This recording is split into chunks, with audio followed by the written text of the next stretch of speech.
क्या नाम है आपका? डीजे संतोष कुमार मरावी।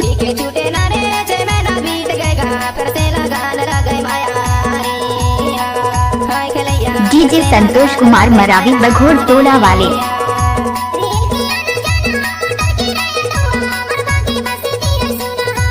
हमको कुछ बोले क्या?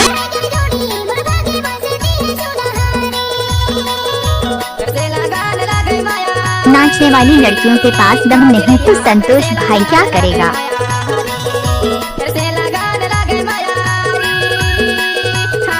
ओके।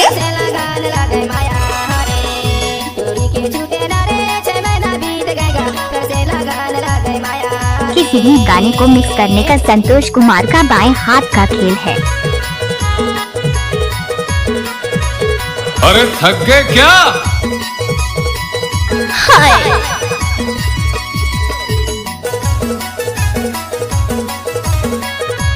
चल हट।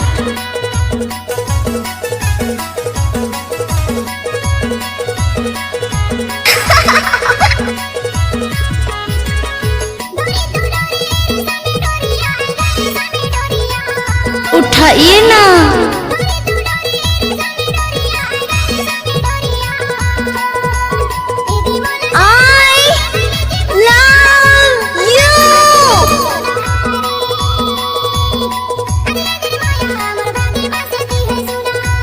फूल है गुलाब का सुगंध लिया करो, डीजे संतोष भाई का मजा लिया करो।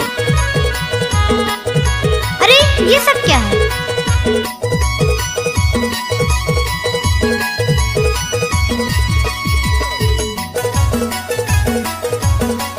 वॉल्यूम बढ़ावे।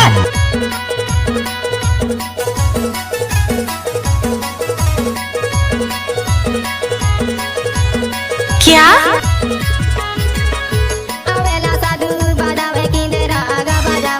जब तक सूरज और चांद रहेगा तब तक डीजे संतोष भाई का नाम रहेगा। I love you।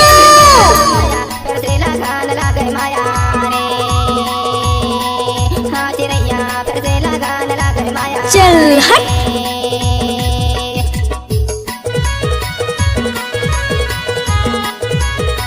ओए होए।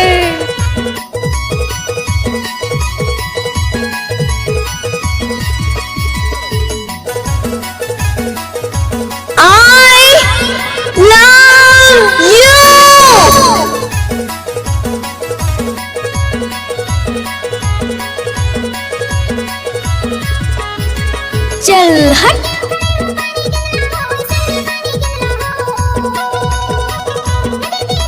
नाचुरी।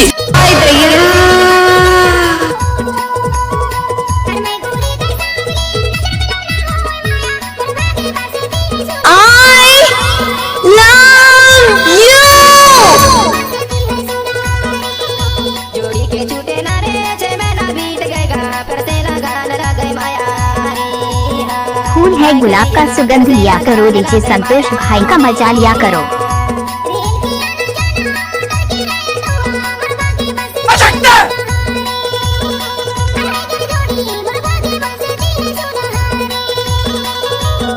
जब तक सूरज और चांद रहेगा तब तक डीजे संतोष भाई का नाम रहेगा। चुपचाप खड़े रहो।